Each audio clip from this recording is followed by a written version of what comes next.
We're just taking some mints before Steven comes out. In case Steven Tyler wants to kiss us. We don't want to annoy him. And tomorrow on our show, Kourtney and Kim Kardashian. And Joan and Melissa Rivers are here. Wow, big lineup so far. You know, I just saw that documentary of Joan Rivers, A Piece of Work. Oh, gosh. It's well done, isn't it? It's so well done. And a performance by the music group The Script. All right, here he comes now. Rock and roll superstar for the past 40 years. 100 million records sold around the world. We didn't think we'd ever see him up this early in the morning, but he's here. And for the first time on our show, please welcome Steven Tyler.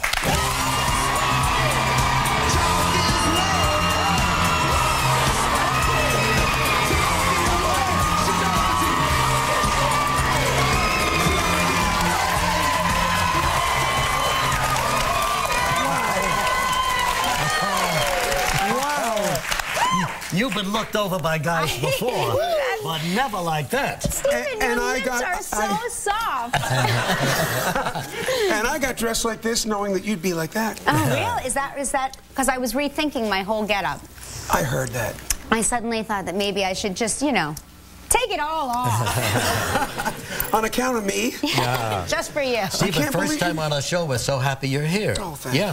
And you were born and raised right here in New York City, huh? Yes. Where? Polyclinic Hospital, 1948, New York. In the Where is that? Manhattan. Up. Of course, it's not there anymore. Yeah, my hospital's gone too, right? So then from there, where did you move to? The Bronx the first 2 years was 2 blocks from the Apollo, and then 5610 Netherland Avenue, where Archie and Veronica were from. Oh my God! Went to PS 81, so I'm a Bronx boy, not just J-Lo. So, incredible. And then you went up to Yonkers. And went to Yonkers. To the big time. Big time. Got myself a pet raccoon. And, no kidding. Oh yeah. And where did you, then, as a young man, you went to Boston, huh? Well, you know, I always dreamt about being a rock star and being in music. And while I was in Yonkers, I played all the clubs in New York City till from 60 to 69.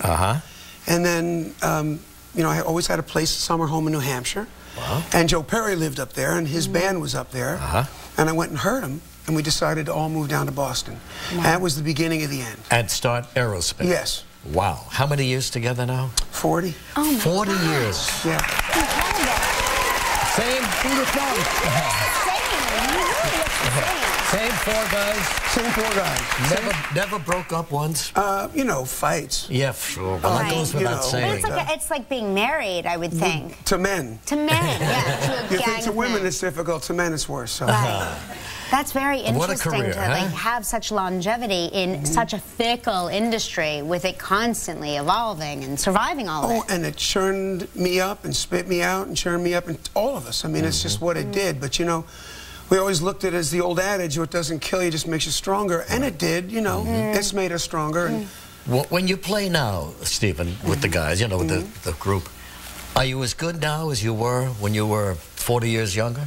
You know, this is going to sound funny, but we just did a tour. We went to South America, did all of South America, did all of Europe, Sweden, Germany, France, Italy, came back, did the States, played Fenway Park in Boston, and we've never sounded better. We'd be in the G4 at night after the show, and I'd look back and go, Joe, did we just do what we just did? Yeah. Did we just play better than I think we ever did? You know, so...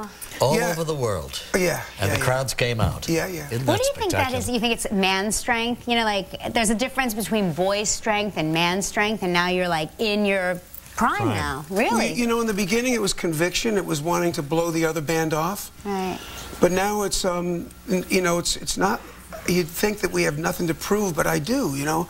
I want the next album to be better than any other album, and I want everyone to love us, and I just, it's the same thing that started in the beginning. It's that naive, still unbridled, and God knows I've lived on the dark side of the moon for a long enough time to know what the bright side's like. So. But it's great to have that. That keeps you going. Yeah. Keeps you wanting to be better. Absolutely. We'll be right back with Steven Tyler. Still ahead on Live, Angie Dickinson.